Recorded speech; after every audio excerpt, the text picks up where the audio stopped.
APJ Abdul Kalam గారు, ఆయన పేరు చెప్తే పిల్లలు పరవశించిపోతారు. కాకినాడలో ఒకసారి నేను గోశాలకు వెడుతుంటే సాయంకాలం వేళ పిల్లలు స్వచ్ఛందంగా, అదేం ఎవ్వరూ నిర్వహించింది కాదు, వాళ్ళంతట వాళ్ళుగా బయటికి వచ్చి కొవ్వొత్తులు పట్టుకుని ఎడుతున్నారు కొంతమంది. నాకు ఏమిటి ఇక్కడ ఏమీ కనపట్టలేదు, ఇక్కడ ఏమీ నినాదాలు లేవు, నడిపిస్తున్న వాళ్ళు లేరు, పిల్లలు ఎందుకు కొవ్వొత్తులు పట్టుకుని వెళ్తున్నారని నేను వాళ్ళని అడిగాను, ఏమ్మా ఎందుకు ఎడుతున్నారని. మహానుభావుడు అబ్దుల్ కలాం గారు శరీరం విడిచిపెట్టేశారండి, అందుకని కొవ్వొత్తులు పట్టుకుని ఎడుతున్నా ఉన్నారు.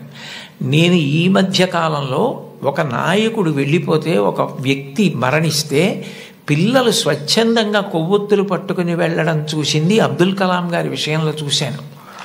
అటువంటి అబ్దుల్ కలాం గారు వింగ్స్ ఆఫ్ ఫైర్ అని ఇంచుమించు తన జీవిత చరిత్ర ఆ పుస్తకంలో వ్రాసుకున్నారు. రెండో ప్రపంచ యుద్ధ సమయంలో గోధుమలు రేషన్లో దొరుకుతున్నటువంటి రోజుల్లో అమ్మగారు రొట్టెలు ఒత్తి పిల్లలందరికీ పెడుతుంటే అందరి తలో 4 రొట్టెలు తినాలి. ఆ రోజు రొట్టె కూర బాగుందని కలాం గారు ఇంకో రొట్టె వేయి, ఇంకో రొట్టె వేయి అని తిన్నారు. అప్పటికి చిన్నవారు, చదువుకుంటున్నారు. ఇంకో రొట్టె వెయ్యని తినేస్తే అన్నగారు వచ్చి, నువ్వు రొట్టెలు ఎక్కువ తినేశావు, రెండో ప్రపంచ యుద్ధం జరుగుతోంది, రేషను గోధుమలు దొరకట్లేదు, అమ్మకి రొట్టెలు లేవు, నీకు పెట్టేసింది, అలా తినచ్చా అన్నారు. అమ్మకి తినవలసిన రొట్లు తాను తినేశానన్న న్యూనతాభావంతో కలాం గారు బలబలా ఏడుస్తుంటే తల్లిగారు వచ్చి గట్టిగా కౌగిలించుకొని, నాన్న నువ్వు తింటే నేను తిన్నట్టేరా, నాకు చాలా సంతోషంగా ఉంది అంది మా అమ్మ. అమ్మ ఒకరోజు వస్తుంది, ఆ రోజు ఈ కలాం ఈ శరీరాన్ని విడిచిపెట్టి నీకు నమస్కారం చేయడానికి వస్తాడు.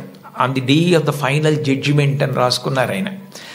ఆ రోజు నువ్వు ఏ అన్నం కూడా తినడం మానేసి పెట్టి నన్ను పెంచి పెద్ద చేశావో, ఈ శరీరంతో ఈ మేధస్సుతో నేను దేశ సేవ చేసి కృతార్థుడనై ఆ అమ్మ కన్నా కొడుకు అని నీకు కీర్తి తెచ్చి వచ్చి నీ పాదములకు నమస్కరిస్తానని రాసుకున్నారు. అమ్మకి అబ్దుల్ కలాం గారు ఇచ్చినటువంటి గౌరవం అంత గొప్పది. మహాత్ముల జీవితాలు ఎవరివి మీరు చదవండి,